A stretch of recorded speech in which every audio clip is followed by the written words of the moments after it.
In the complex calculus of modern warfare, a single statistic can illuminate a deadly truth.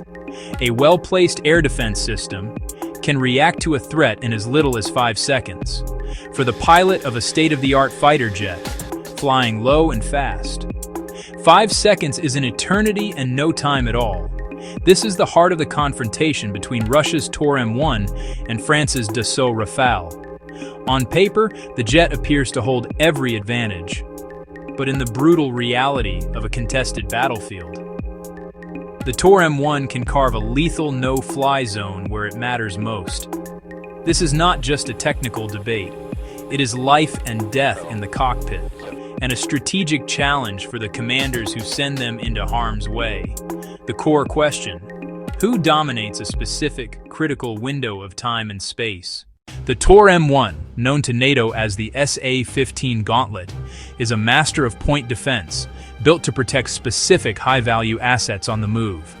A column of tanks, a command post, an infantry brigade. Its philosophy: mobility and rapid reaction. Armor protects against shrapnel and small arms near the front. Self-contained, its own eyes, brains, and claws. A phased array radar scans, detects, and tracks multiple targets at once, up to 48 tracked, engaging 2 simultaneously. Its 9M331 missiles launch vertically for ultra-fast reaction, small, agile, and command-guided mid-course to chase maneuvering targets. From initial detection to launch, as little as 5 to 8 seconds. Lethality concentrated within roughly 12 kilometers, up to 6 kilometers altitude. When fighters descend to strike or hide from big radars, they enter the kill zone. Core tactic: shoot and scoot to deny retaliation. Later missile variants add fire-and-forget terminal homing. The Dassault Rafale is an omni-role fighter and networked weapons platform, built for survivability and lethality. Its first defense: to see and not be seen. Reduced radar cross-section through shaping and ram. Not a true stealth fighter, but far stealthier than older 4th gens. The RBE-2 ASA provides long-range air and ground tracking. Spectra detects, identifies, locates, and counters threats. It can auto-deploy chaff and flares and actively jam enemy radars. Standoff missiles and arms let the Rafale strike from beyond a TOR-M1's reach. Training, tactics, terrain masking, and teamwork multiply survivability. The pilot must process vast data, identify the threat, and counter in a heartbeat. The tools are formidable, but skill and composure decide the outcome. Smart pilots destroy TOR-M1s from where they cannot fight back, if time and intel permit. The Rafale's superiority crumbles under conditions the TOR-M1 was built to exploit. Ground attack often demands the opposite: low altitude, close range, moving convoys, hidden positions, friendly troops nearby. Descending into valleys draws aircraft into the TOR-M1's 12-kilometer kill box. Speed helps until it rushes you into a concealed threat.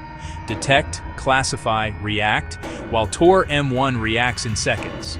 Mobility plus concealment. Forest, shadow, berm, radar off, waiting. Early warning from other sensors sets the trap. Predictable attack vectors trigger a brief radar on, lock, and launch. First warning may be a launch alert. Missiles already nearby. Layered defenses force jets low, funneling them into short-range ambushes. Spectra can be saturated, missiles from 2, even 3 directions. 2 targets per vehicle build a wall of missiles, and the timeline favors TOR-M1. Anti-radiation missiles need time, brief emissions deny them a stable target.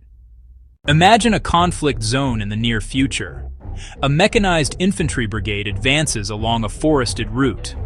A pair of Rafales provide close air support, hunting armored threats. To see and avoid big radars, the lead jet drops to 1,500 feet. Clutter masks targets and complicates identification. Eyes on the pod, mind on the ground.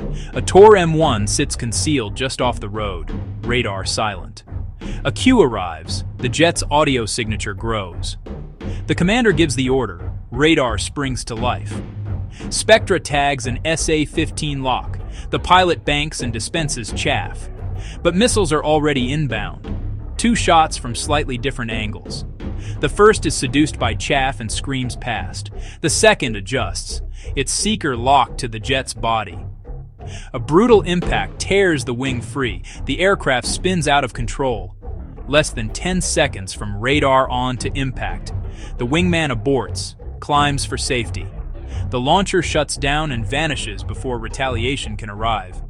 A top-tier jet, neutralized by a system it never truly saw, while the ground fight goes on. Inside the Rafale, decision-making under extreme pressure is constant.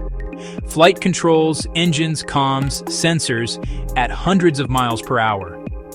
Target fixation or a delayed reaction can be fatal. Stress and fatigue erode performance when seconds count.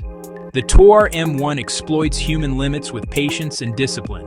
Concealment, timing, and procedural excellence keep them alive. Positioning balances cover with clear engagement lanes. Premature emissions invite anti-radiation strikes. Well-trained crews become exponentially more dangerous. Proliferating mobile SHORAD forces air campaigns to adapt. More ISR, more SAD, more cost and time before strike aircraft can operate. It's strategic chess. A hidden TOR-M1 can shape decisions far beyond the front. The evidence is clear. A TOR-M1 can shoot down a technologically superior Rafale. Not fluke, not certainty, a data-backed possibility under repeatable conditions.